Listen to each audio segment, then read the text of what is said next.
Thank you guys very much for joining me on a summer night. I know that summers are sometimes the hardest time to do something like this, but so thank you very much.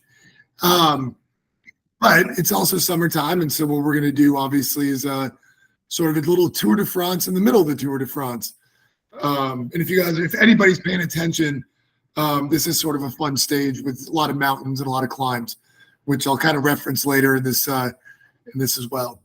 But first off, when I see something like the word Tour de France and Julia Hallman, our owner, who generally does these, I kind of looked at this and I tried to think to myself, what not only what she meant by Tour de France, but what other people might think. And so Tour de France to me can mean a lot of things, right? You're just trying cheeses from all over. To me, there's almost a sort of connotation of things that might be familiar.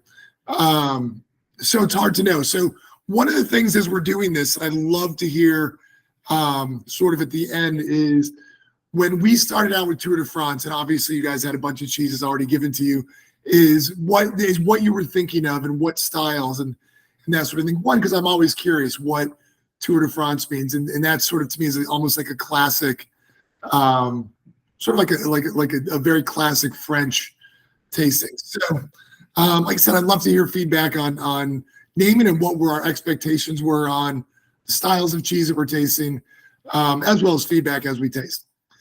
In any case, so as I started to think about Tour de France, and I thought, all right, what we're doing is we're tasting cheeses that I feel are classics in many ways, or a slight variation on a classic. And it's a wonderful way to sort of present a broad field, because France, as everybody probably already understands, is filled with a lot of different cheeses, right? The photo that's there with Julia and I, we were in the Savoie. In that photo, there's probably 30 cheeses right in that little cheese stand that we were looking at, and that was one area, and all those cheeses came from about 20 kilometers from that area. So we have thousands of cheese to choose from, and so narrowing it down to get the classics, to get these, cheeses that paint a really good picture and tell a wonderful story of what cheese is, where it came from in France, and a little bit about where it's going as well. So we're going to be doing a tasting here in a sort of a very specific order. We're going to be starting with the Valençay Frais. Everybody has their card, right? So the Valençay Frais will be first. We'll follow that with the Brie Fermier, the Pomerol, and the Artigaza. Generally, when I do tastings, I like to go in terms of style and complexity, not necessarily of the flavors, but complexity of styles. And so that's sort of how we're tasting this today. But to start, excuse me. Oh, by the way, does anybody have wine? If so, please make sure you're drinking it the whole time. It'll make everything better. Cheers. If you were able to get any wines, French wines we suggested, the Terrain is what I'm drinking. Sauvignon Blanc from the Loire Valley. Simple, a wonderful summer wine. Goes with all the cheeses and goes with virtually anything you do on a hot summer day. So to start out, we're going to talk a little bit about Valençay. And Valençay is a kind of a fascinating cheese for a lot of reasons. One is it's become much more popular in the U.S. than a lot of other goat cheeses. There's a little bit of lore behind it. And there's actually a little bit of sort of misnomer and misrepresentations as well, which is kind of interesting. So Valençay is actually a PDO and name protected cheese in France. What we receive, unfortunately, is not true Valençay. And there's one simple reason, is that what we get is pasteurized. True Valençay will never be pasteurized. It's not allowed by French law. So what we're able to get is the next best thing. And the next best thing in this case is produced by a family named Jacquin. And Jacquin is a family that's been making goat cheese. I believe they're in their 5th generation now. Originally, they started out as farmers making cheese and have grown to basically just make cheese. They work with 30 different cooperatives in the Loire Valley to make cheese. they support by working with 30 different farmers. They're able to support several communities and a lot of farmers across the board. They pay a lot of money for what they buy, and they're really sort of wonderful in that respect. So they have worked. They worked really, really hard to mimic the true Valençay that you would get in France, the raw milk version. And so what you get with this Valençay is a very fresh cheese that's covered in ash, right? And we'll talk about that in a second.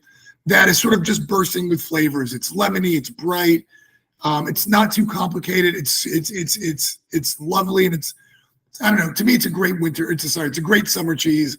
The aged version, it gets a little more intense. Still a really wonderful version, or really wonderful cheese. But so the lore behind Valençay is not known for sure. And what I mean by that is, like a lot of stories with cheese, whether it's the origins of it, where it may have actually come from, or who made it first, the lore behind Valençay is kind of is a little bit unknown. And what I mean by that is, goat cheese was made in and around the Loire River for hundreds of years, if not thousands of years. There's references to some of these cheeses as far back as Pliny.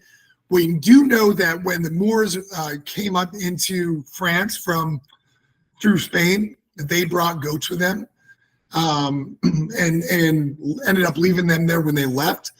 So the exact origins of how goat cheese started being made in the Loire is a little bit unclear, but they've been making them for hundreds of years, and they've really perfected it. So a couple things that started happening with goat cheese and why it's proliferated, why there's things like ash on it, like you see right there, are interesting. But Valençay itself gains its name from, there's a village named Valençay. And we know that they were making goat cheese in this area for a long time. The thought was that it was a larger pyramid shape, right? If you've ever had a Pouligny Saint Pierre that's similarly made, it's a large sort of pointy pyramid. And the story behind Valençay is, I believe it's on the back of your card. And I kind of had to look up a couple different versions to see what I could find, see if there was anything different. But the story is that when Napoleon was trying to conquer the world, he had some major setbacks in Egypt. And when he returned to France, they were set to hold a large party for him at what is the Chateau de Valençay, which is what that photo that you're looking at now. And at the Chateau de Valençay, they had numerous different foods set up throughout. It was going to be a big celebration, a large party. And one of the foods they had set around everywhere was this goat cheese. And so either one of two things happened, is that when Napoleon came back at the site of these pyramids, he decided, he took out his sword and he cut the top off, right? Which is the more sort of told story. But the other story, which holds a little bit more validity to it, is that he had an aide named, forgive me if my enunciation is bad in this, it's Charles Maurice Talleyrand-Périgord, who was an administrator during the Revolutionary War, had actually worked for the royal court, became an administrator under Napoleon. I think he was a little bit of an opportunist, was actually called a club-footed demon in several different references for many reasons. I think he ended up actually being killed by Napoleon several years later, or executed by Napoleon's government several years later. In any case, the story that holds more validity is that Talleyrand actually, when they heard, which they basically heard almost hours before Napoleon showed up, is that as soon as he heard that there was a setback in Egypt, all of the cheeses that were in a pyramid shape were taken aside, and all of them had the top cut off. And so what you're left with is the view there in that sort of truncated, form. So, you know, the taller Valençay, or sorry, taller version probably would have gone up about another maybe third to a half much size bigger. But this is what we're left with, and it's stayed ever since. It's kind of it's the tradition has stayed. Now, sort of more interesting to me than that story is the use of ash in this. Ash is exactly what it sounds like. It is literally burnt remains. In this case, and in the case of all ash cheeses, is they're using vegetable ash. The term that's used today is called food grade ash. It is treated so that it's not harmful, it's non-carcinogenic, but it does a couple of things, right? So, there's sort of a little bit unknown of why it started. Was it just proprietary, or did they understand exactly what it was doing? So the original thoughts with this is that it was going to help preserve. So when you have a fresh goat cheese and you have no ash, you might form a rind, but I think a lot of these farmers were afraid that they're going to lose their cheese much quicker. So by putting a little bit of coating of ash on it, they believed that it was going to help prolong the life of that a little bit. And all that meant was, we're talking days or possibly weeks. We're not talking months. We're not talking years. But when you have a small format cheese that is the way you make money, and you need to sell at small markets or small farm stands, in and around your valley, you need basically anything that can hold up in any way. So the ash is used for that purpose. The other thing, though, which I actually find more interesting, in which to me is been the better reason for this, is that by adding some of that ash, it changes the pH level of the goat cheese. So this same cheese without the ash on it is a little bit more acidic to start. It's a little more, that lemon flavor rings a little bit higher. As this ages, that acidity sort of goes down more and more and more, and you're left with, to me, a much more, I don't want to say neutral, that's not the right word, but you're left with the cheese, to me, that tastes more of the goat milk and less of sort of the acid that's in it.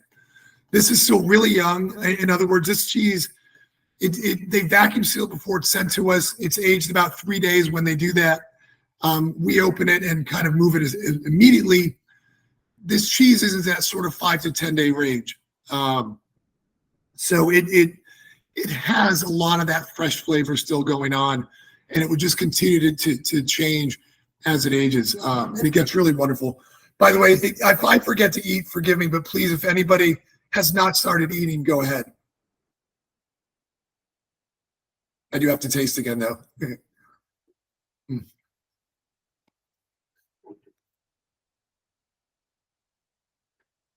Mm.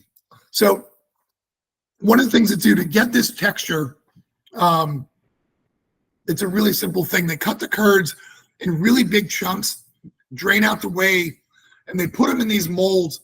So you can sort of see that, what you got is what you have is about a half wheel of balance. Say it's about weight-wise, call it 10 ounces, maybe 11 ounces total.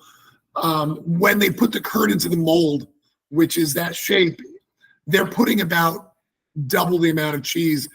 And even within 3 days, it will drain that much. And if you keep aging this, it won't shrink in half, but you'll lose about a third if you continue to age it. But by leaving the curds in such big form and letting it drain out, you end up with this sort of really lovely chalky texture that is not unique to goat cheeses, but is more pronounced and more profound in goat cheeses. And this is, to me, just the quintessential example of what a fresh goat cheese should taste like and be the texture of. The same thing. What do we all think of this cheese? Good. Like I said, and to me, it's just this is summer on the plate in many ways. It's really wonderful with the jam that we gave, the piquillo jam with Espelette. But this is also, if you have this with fresh berries that are coming out now. If you're here in Mass, we just got our first local cherries and local black raspberries. Fresh fruits like that are really fantastic with a cheese like this, and it's an easy pairing and easy suggestions. So it works with everything. And if you don't use it all right away, please throw it in an omelet, throw it into a salad. It's multiple use. It's a very good everyday cheese to me. Good on toast and good on its own as well. All right. So interestingly enough, we're in the Loire Valley essentially, or just outside of the Loire Valley, but in the Loire area. And we're going to step into the Brie Fermier, right? So Brie Fermier is interesting in that this is made in a little village that is probably about halfway between Tours in the Loire and Paris, maybe half hour outside of Paris. And the farm, which is called Tremblay, is a farm that was founded in 1967. And the first family that started doing this really had an idea in the 60s to be a sustainable farm, right? And at that point, they started with about 30 cows and I believe 20 or 30 goats. The goats at that point they were milking and selling, and the cows, they started to make Brie. Now, Brie takes its name from a village of Brie, or an area of Brie that was sort of in what they call the Ile-de-France, which is almost right in the center of France. This is a little bit further away from there, but Brie is an unprotected name at this point, so you can use the word Brie anywhere. To make a Brie is it's not about where it comes from, it's the style of it. And Fermier is a very specific term because what a Fermier means, and this is sort of one of the three levels of cheese in France. Fermier means that the farmers who are raising the cows or animals, it could be any cow, are making the cheese and doing at least some of the aging themselves. Maybe it's not all of it, but they're in control from start to finish. Now, a Fermier farm can be small or can be fairly large. The Tremblay farm is it's a middle size.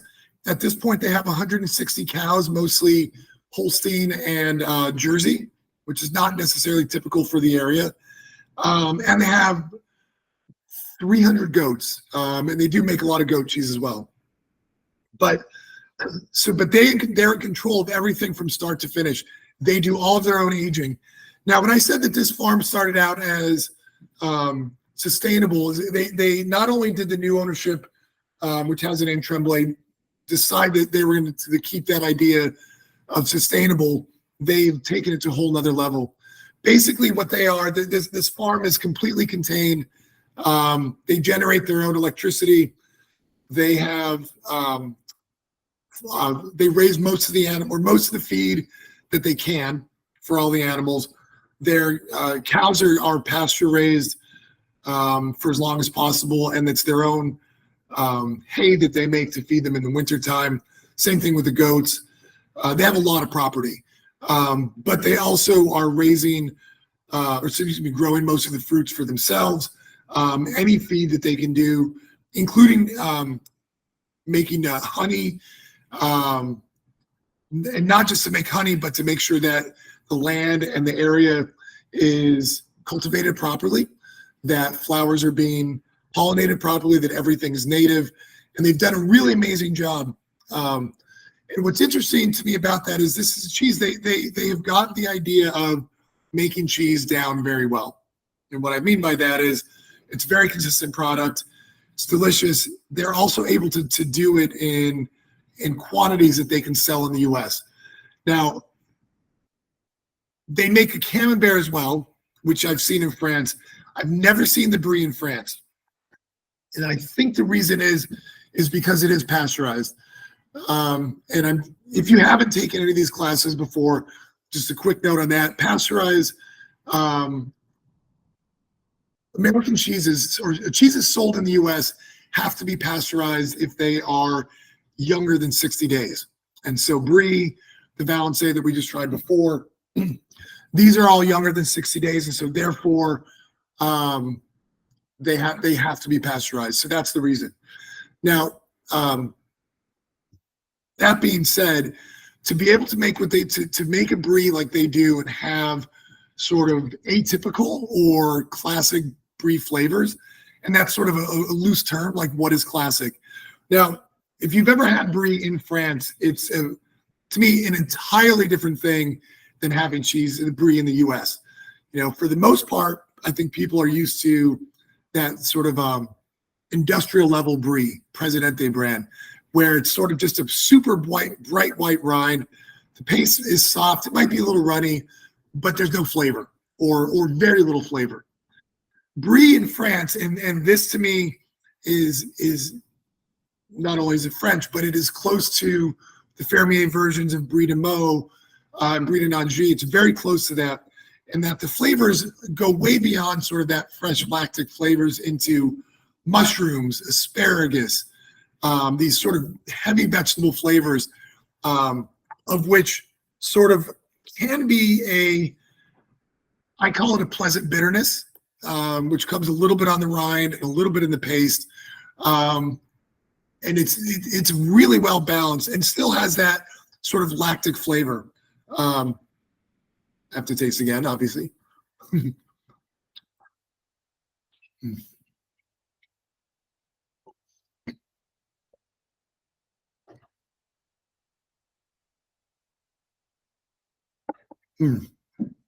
That's pretty right on. And if you're drinking wine, again, this is eating really well and drinking really well with wine, or eating really well with the wine as well.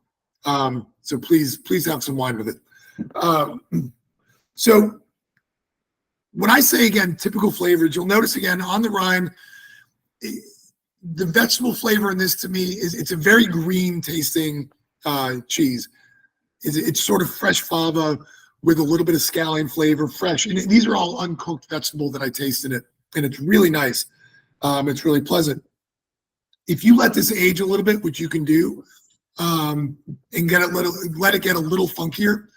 Obviously, you don't want it to get ammoniated, but you can let it get a little funkier. Those flavors will just get a little bit stronger. Usually, what I find with this is when it ages, you get sort of a cooked mushroom flavor, like the shiitake flavor. It gets really strong, and it's really pleasant. But it's a lot of fun.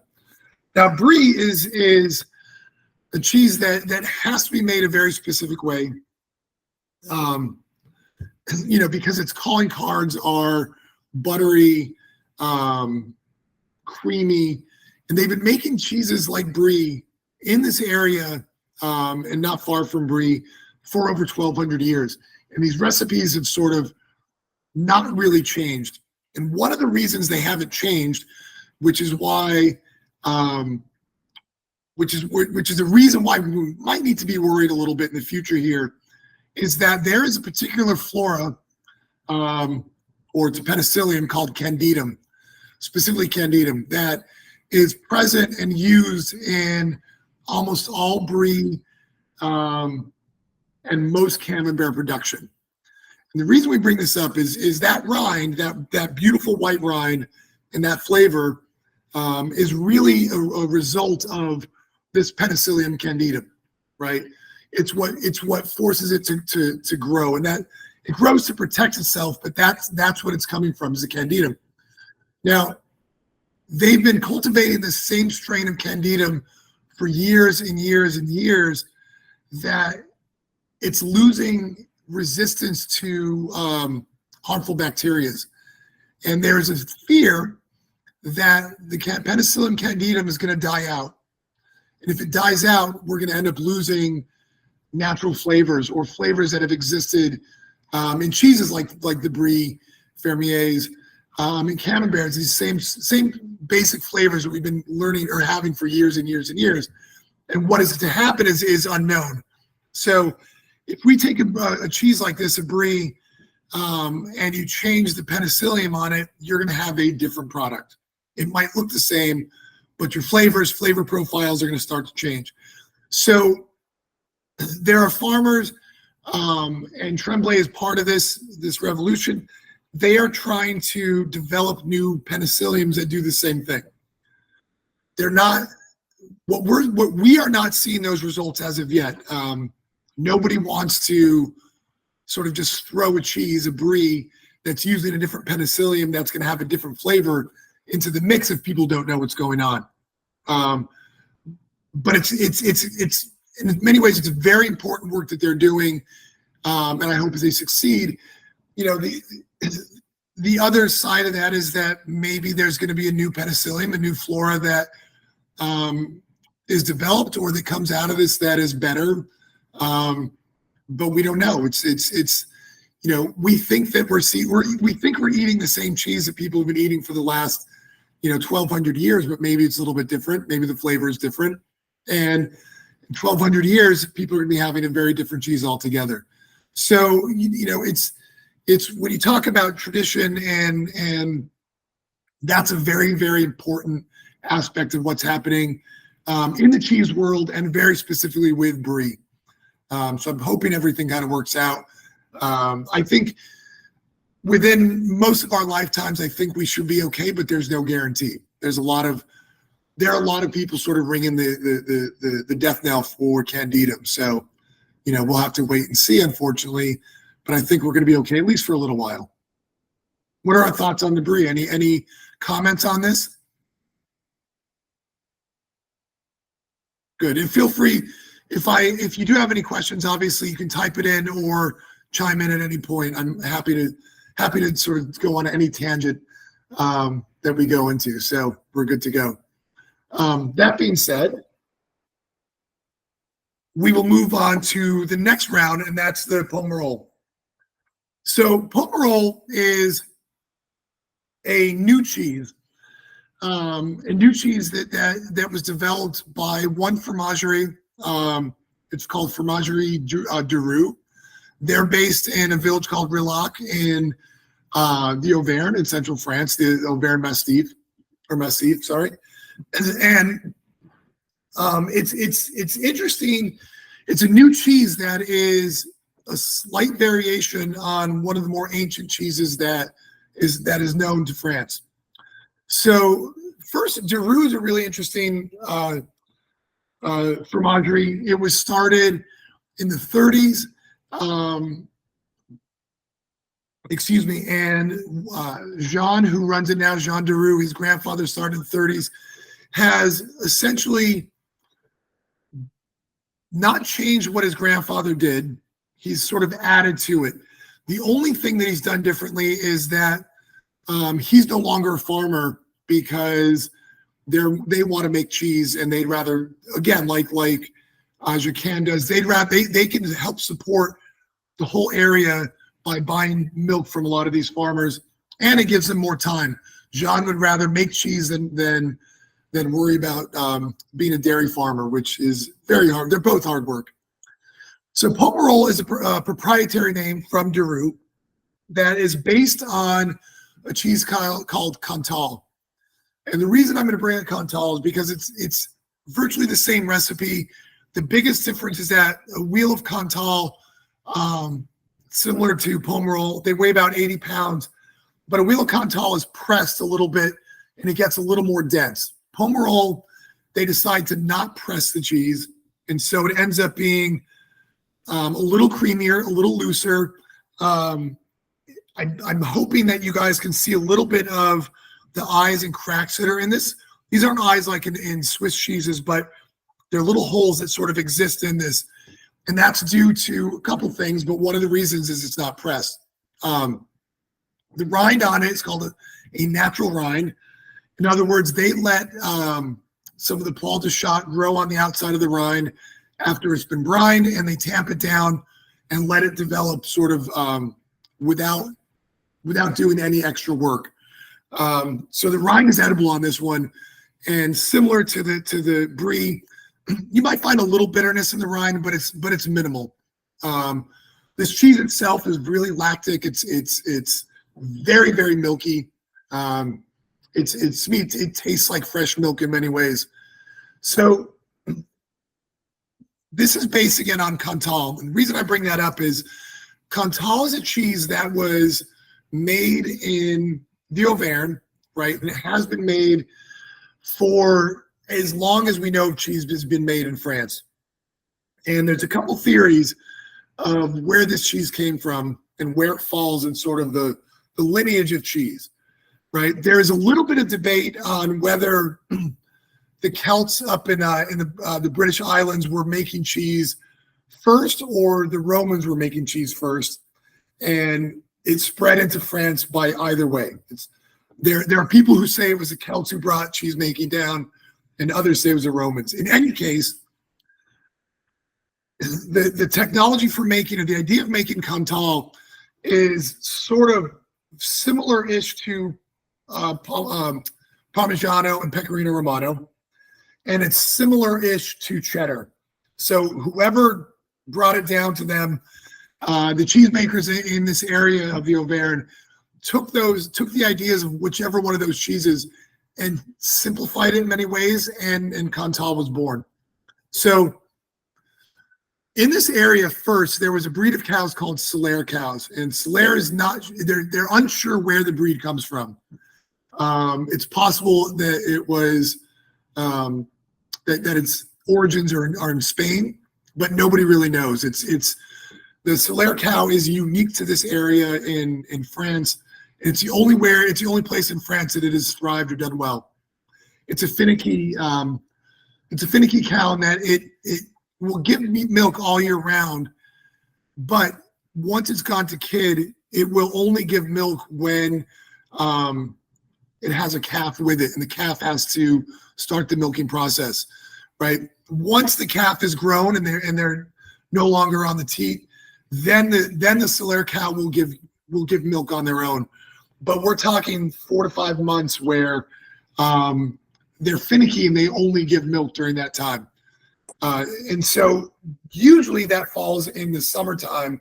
They usually give birth in the spring, and the calves are on the teat in summertime.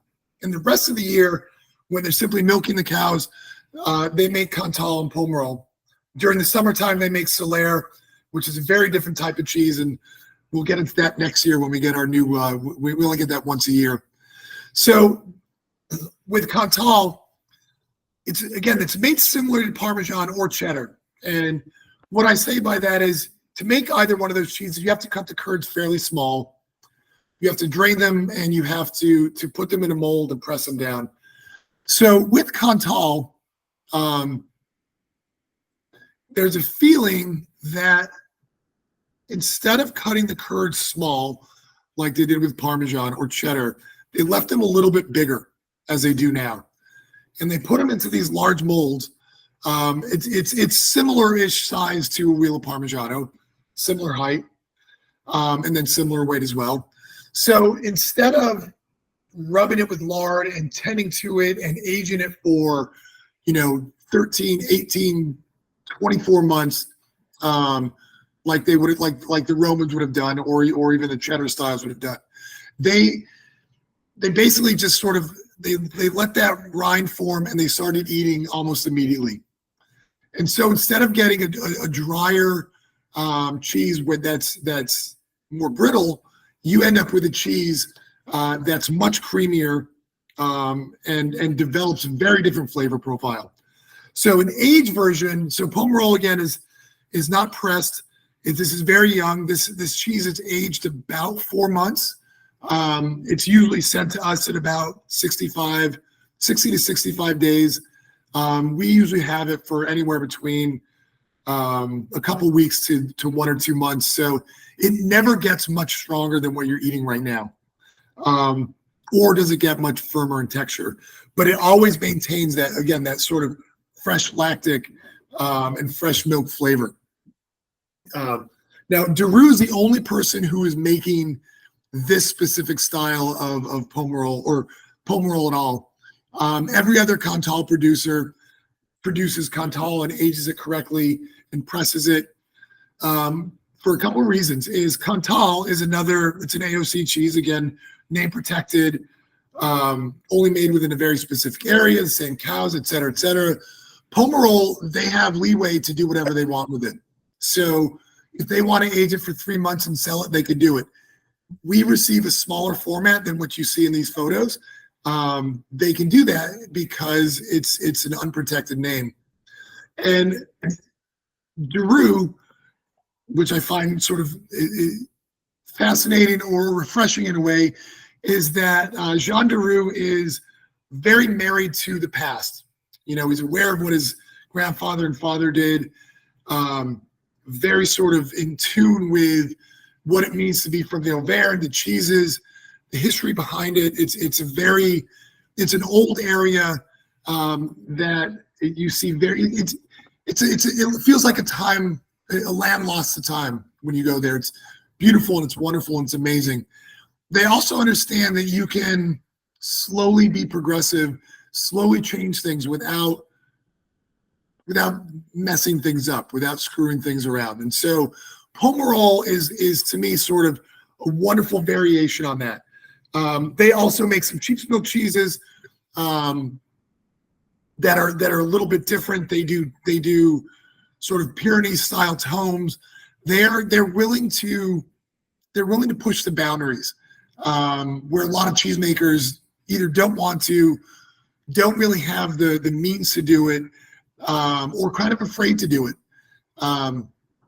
Years ago, when I first met Jean, it would have been about 15 years ago or so, at a fair, and sort of talking to him. And my only knowledge of the Auvergne at that point, besides the fact that I liked some of the cheeses, was the famous chef Michel Bras, who is not far from this area. And I said, "Oh, I know Michel Bras," and we're sort of talking, and Jean had pointed out that for years, and they still do, sold cheese to this 3-star Michelin restaurant in the Auvergne, which to me says a lot. If a cheesemaker is able to sell their cheese to one of the most renowned chefs in the world, I think they're doing a pretty good job. It spoke volumes of what they're capable of doing, but it also sort of spoke to me in a different way, and that's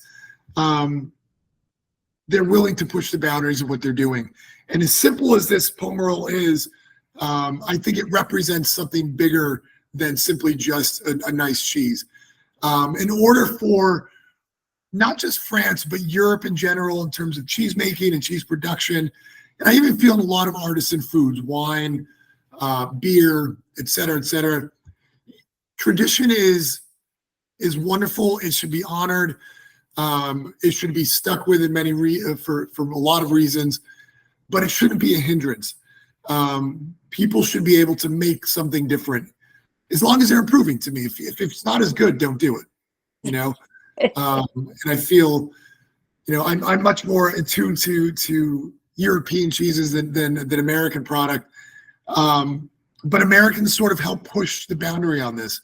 Americans, we don't have 300-year-old or 1,000-year-old traditions on cheese.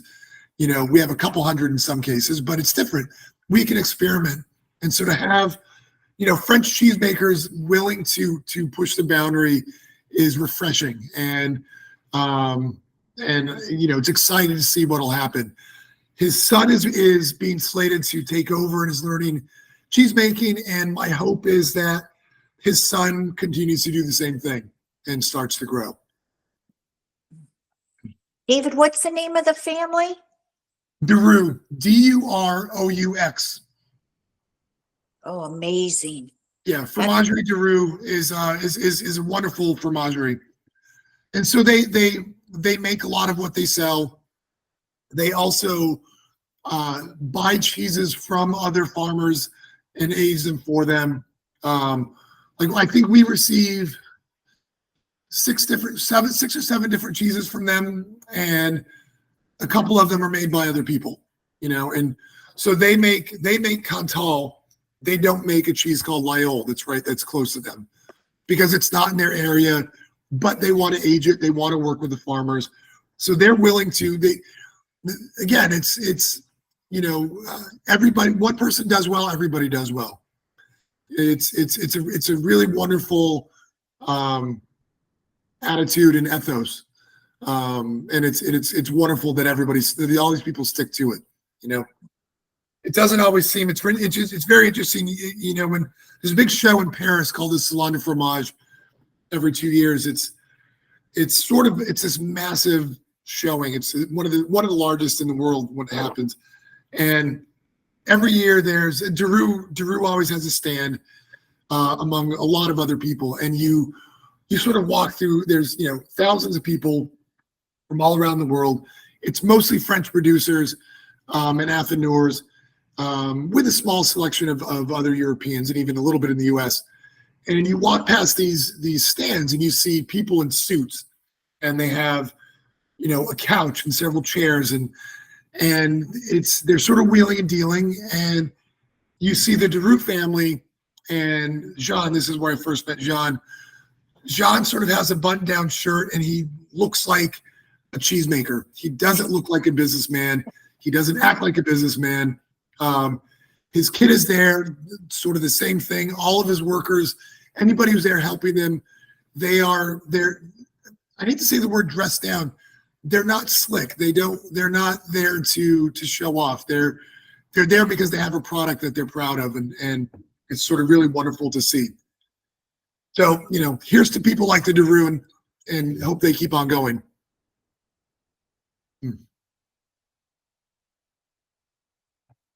So last but not least is a cheese called Pardue Artigazda.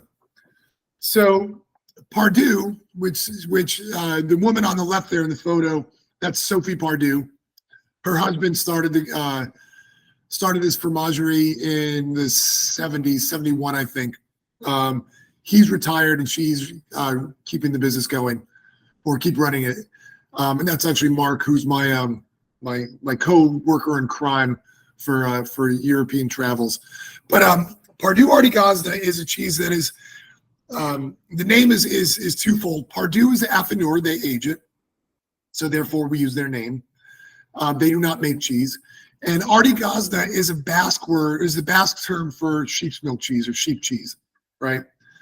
And the reason that this name is the way it is, and we'll get into the cheese in a second, is in France, it is law that if somebody in affineur, the person who ages this, if they have the cheese, when they sell it, they can use their name.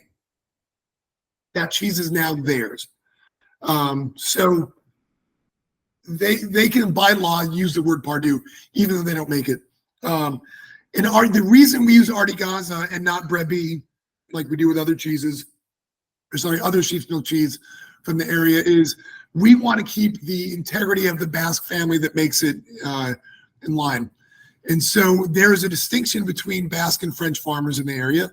They make distinctively different cheeses as well, even though they're similar recipes in the same area. And we want to hold on to that integrity. So now with Pardue, it's interesting. When we first visited them in 2012 or 11, I can't remember when that was. It was very fascinating. We knew the cheese, but we never worked with them. And we met with Christian and Sophie, and we started tasting cheeses. We kind of fell in love with them. First and foremost, they bought an abandoned railway tunnel, closed off both sides, and converted it into a cheese aging cave. So what you're seeing in that photo on the left is the top of the entrance. So there was in this tunnel. It's a massive gate. We don't have that photo, do we, of Isan in front of the gate? I don't think so. Okay, don't worry. It's sort of a massive gate. I mean, trains went through it. But on the top of it was built a small sort of room as well that went into the side of the mountain. So like a lot of French and Swiss particularly, they found anywhere in a mountain that would be decent to age cheese, and they do everything in their power to make it work. So they closed off both ends of this, and it turned out that the temperature would get super cold, was exactly the right temperature to age cheeses in. They worked on the humidity and the airflow a little bit, but just simply by closing off the ends of this, they were able to sort of get almost a perfect cave. They ended up buying another train tunnel sort of very close to there. Have not quite finished building it out yet, but they'll be done with that soon. So the Pardue family works with a bunch of farmers, and we started tasting their cheese. You know, there's several things we learned, which was all the cheeses, even though they all look very similar, the recipe is almost the same. Most people are using the same breed of sheep. There might be, you know, there's variations, but it's very, very similar. The distinct flavor in all of these was astounding.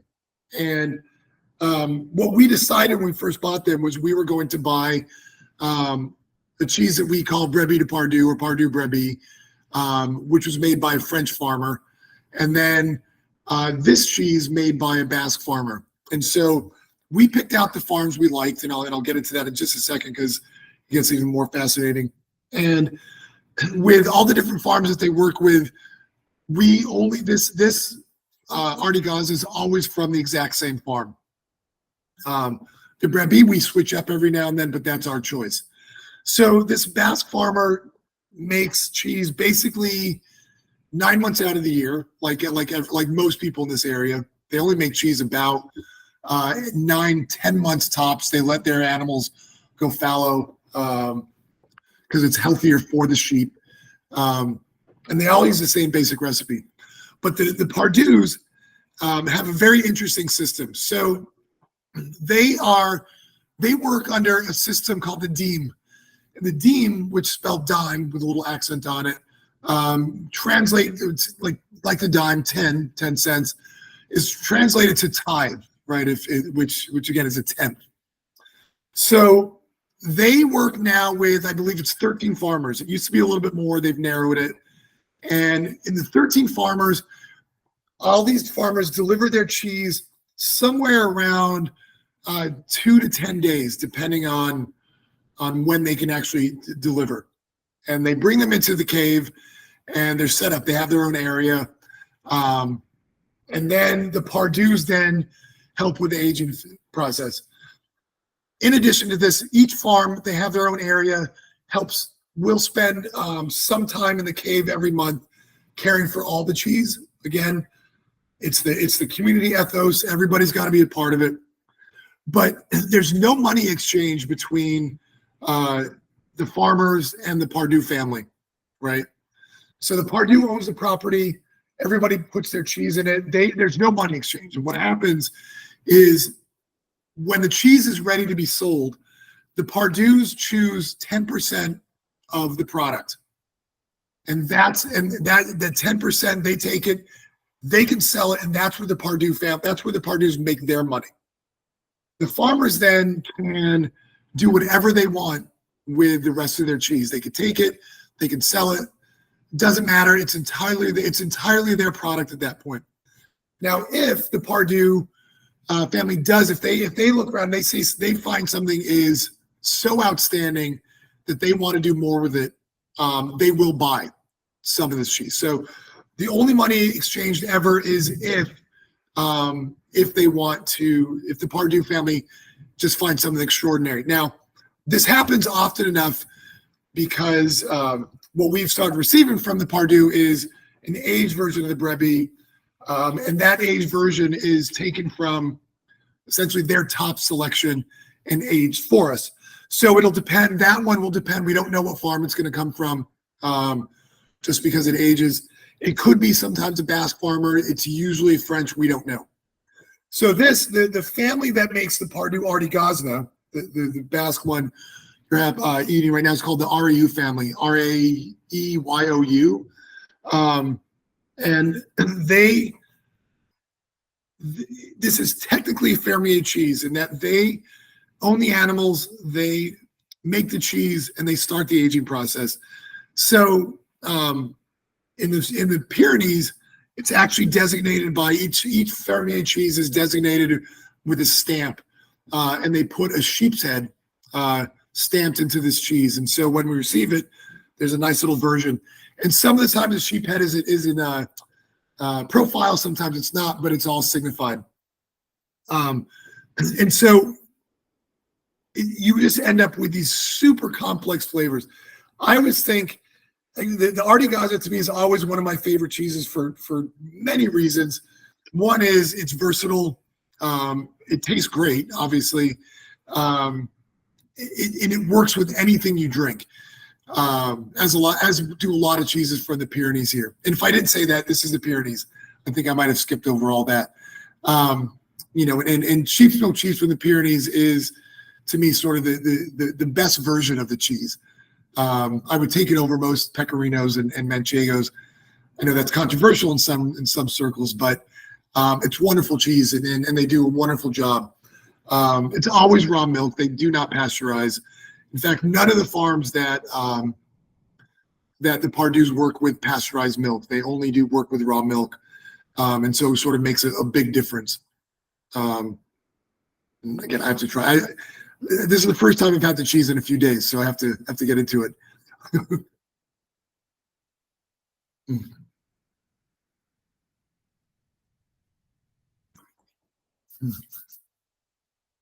Now, I've thrown a lot of information at you guys. I hope it was clear and concise. But does anybody have any questions or comments? What was our favorite cheese? And what are our thoughts on what it means to do a tour? This is another picture of the cave, by the way, with aged wheels, of the train tunnel. But does anybody have any comments or questions? Any favorites? Merci beaucoup, David. Thank you. We really enjoyed your stories, especially about the cows and the families and the farms. You really brought us into France, and I was Googling these areas as you spoke. So thank you for that. And my favorite was number 3, the Pomerol. Okay, very interesting. Yeah, Go ahead. Yeah. I like the goat cheese, the first goat cheese. Balanced. Yeah. I'm kind of with you. I'm a sucker for goat cheese, particularly in the summertime. I think it's the best time to have it. But I could also eat it in winter, and I find excuses all the time for it. Thank you. When I opened the bag, I never had the Pomerol, but I said, "Oh, great! 3 of my favorite cheeses." Oh, Wonderful! And what do you think of the Pomerol? I liked it. Good. I like it. Yeah. So if you like the Pomerol, so actually Morgan just pulled up a photo of Isan and Valerie, our former owners, standing in front of the tunnel. This was our first visit, again, 14 or 15 years ago. And that's what it looks like. So it still looks exactly the same. It's an interesting photo. But so if you like the Pomerol, if you get a chance, we carry Cantal from them. We carry cheese called Lyon, which is a little bit different. And during the holiday season, we'll get Solaire. And they're fun cheeses to have side by side. And if you like the Pomerol, I think you'd like the others as well. If I could make a suggestion, you Yes. suggested a lot of these other cheeses from that family, is that if we could get like a follow-up email or something, if you like this, buy this, because that would give a direction to add on to my next shipment, because Love it. Pomerol. Oh, yeah. Now, excellent. So I believe Morgan is the one who sends out the emails to everybody.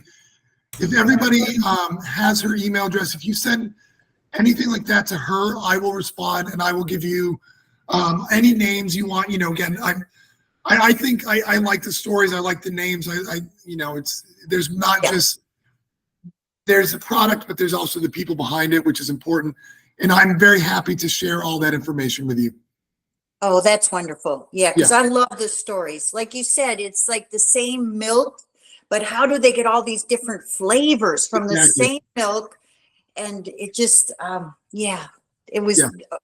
And as far as the Tour de France, I think this was brilliant because it was kind of like the best of all French cheeses. It was a great diversity. It wasn't all bries. It wasn't all goat cheeses. It was, aged. There were different textures. I thought this was phenomenal.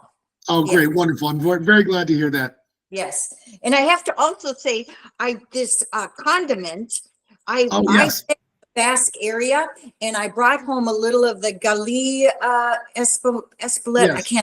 I don't speak it. I've been just, hoarding it like a little bit every week because I couldn't find it. And then this comes and I'm like, they haven't picked up. one comment on this, I should have mentioned it earlier. So it's the producer. This is called Delisa Muscatel, and we actually buy cheese from him as well. It's called Berger de Haut-Bern. But the name, one thing, comes from the fact that the place where the cheese is made, and actually it's where the jam is made and where the cheese is aged, was the home of Porthos, the musketeer. And so they've taken that on. So that's the Chateau de Muscatel. But Picot pepper, which is the Spanish name, is a Basque pepper, and they still grow it in France. But Pimenta Espelette, which is, to me, the true seasoning behind this, is unique to the French side of the border, and it is one of the most amazing peppers you'll ever get. This is a really wonderful jam. It's balanced. Espelette has a minimal amount of spice, which I feel this has. It's more about the pepper. It's more about the fruit flavor of the Espelette. We do get a lot of other Espelette products. So if you like this, again, we can find other things for you as well. Okay. Thank you. Thank You're you. very welcome. Thank you. Thank you. Thank you, everybody. Again, if you have any questions, go ahead, or if you want to email Morgan, I'm so happy to respond. It might take me a couple days, but I'm happy to give you any extra information you'd like in all this. So thank you guys very much for participating. I hope you enjoyed what you had and learned something.